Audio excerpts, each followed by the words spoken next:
अपने आप को बदलना सीखे।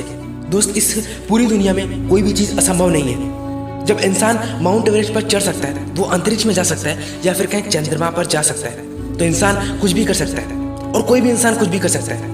तो आप भी अपने जीवन को पूरी तरीके से बदल सकते हैं। और आज मैं आपको ऐसे 5 तरीके बताऊंगा जो कि आपके जीवन को नई दिशा देंगे। तो इसमें पहली चीज जो आपको करनी है वो योग और एक्सरसाइज। अब इससे कई लोग भागना चाहेंगे, लेकिन मैं आपको आज इसका सही तरीका व फायदा बताऊंगा। ये वीडियो भले ही लंबा हो, लेकिन तुम्हारे जीवन को बदलने के लिए काफी है। तो आपको सबसे पहले 4 बजे उठने का प्रयास करना है। मैं चाहता हूँ इसको करने के लिए आपको बस 3 से 4 दिन घबराहट होगी, 3 से 4 दिन आपको उठने में दिक्कत होगी, लेकिन फिर सब नॉर्मल हो जाएगा। और उठने के बाद आपको सबसे पहले अपना मुंह धुलना है। मुंह धुलने के बाद आपको 30 मिनट रनिंग करनी है। आप रनिंग करने में कंफर्टेबल नहीं है तो टहलिए, लेकिन याद रहे आपको इसके बीच मोबाइल नहीं चलाना है। और यही गलती आप में से अधिकतम लोग करते हैं। टहलने के बाद आप 10 मिनट व्यायाम जरूर कीजिए, एक्सरसाइज कीजिए, और फिर 10 मिनट, मात्र केवल 10 मिनट आप ध्यान कीजिए। ध्यान के लिए आप किसी शांत जगह बैठ जाइए, अपने मन को शांतिपूर्वक करके अपना सारा ध्यान अपनी सांसों पर लगाइए। इससे आपका मन भटकेगा नहीं और इससे आपकी फोकस पावर भी इंक्रीज होगी। और इसे रोज करने का प्रयास करें। बस 10 से 15 दिनों में आप इसको करने में पूरा कंफर्टेबल हो जाएंगे। दोस्त, इसे करने से आपका स्वास्थ्य बेहतर रहेगा और आपके मन में एक नई ऊर्जा और सकारात्मक विचार उत्पन्न होंगे और आपका कॉन्फिडेंस लेवल दिन ब दिन बढ़ता चला जाएगा। दूसरा काम जो आपको करना है वो ये है कि आपको पूरे दिन में कम बोलने का प्रयास करना है। दोस्त, तुम्हें फालतू किसी से बातें नहीं करनी। उल्टा फालतू बकबक करने से तुमको लोग बेवकूफ समझते हैं। आप शांत रहो। इससे भले ही लोग आपको घमंडी बोलने को तो दुनिया बहुत कुछ बोलती है, चाहे तुम कामयाब रहो या फिर असफल।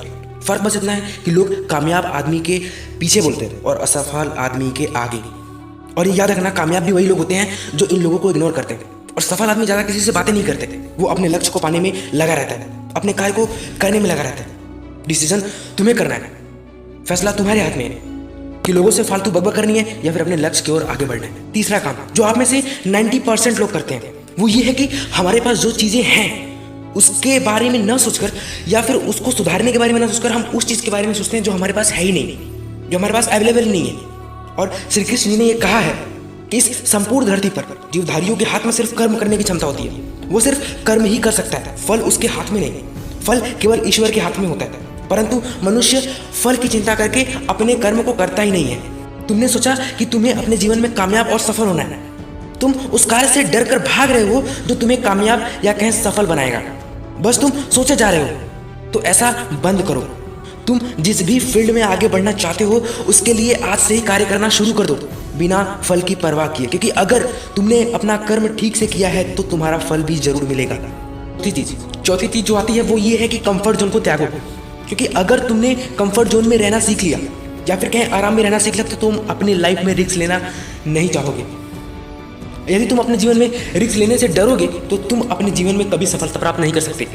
क्योंकि बाज अपने घोंसले को हमेशा खुरदुरा बनाता है, उसे आरामदायक नहीं बनाता, क्योंकि वो जानता है कि अगर उसने उसे आरामदायक बनाया तो उसको उसमें आराम मिलने लगेगा और वो आराम से बाहर नहीं निकलना चाहेगा। इससे उसकी जीवन शैली खतरे में आ सकती है, उसका जीवन नहीं चलेगा। इसलिए वो अपने घोंसले से बाहर निकलता है और अपने लक्ष्य की ओर, अपने टारगेट की ओर, अपने शिकार की ओर आगे बढ़ता है। इसलिए तुम्हें भी अपने कंफर्ट जोन को त्यागना होगा और आगे बढ़ना होगा, अपने लक्ष्य को पाना होगा, जो तुम्हारा सपना है उसे पूरा करना होगा। 5वीं और सबसे इंपॉर्टेंट बात कि हमेशा अपने पैसे को बचाने का प्रयास करें, क्योंकि पैसा उड़ाना बहुत आसान होता है लेकिन कमाना उतना ही कठिन है। इसलिए जरूरत पड़ने पर ही पैसे को खर्च करो, अन्यथा पैसे को बेवजह बर्बाद मत करो, क्योंकि सारी दुनिया एक ही चीज पर डिपेंड है और वो है पैसा। फैसला तुम्हारे हाथ में है कि तुम इस पैसे को उड़ाते हो या फिर बचाते हो और अपने जीवन को बदलने की दिशा में ले जाते हो, अपने जीवन को बदलने की एक नई दिशा देते हो। फैसला सब तुम्हारे हाथ में है, डिसीजन तुम करो। जय हिंद।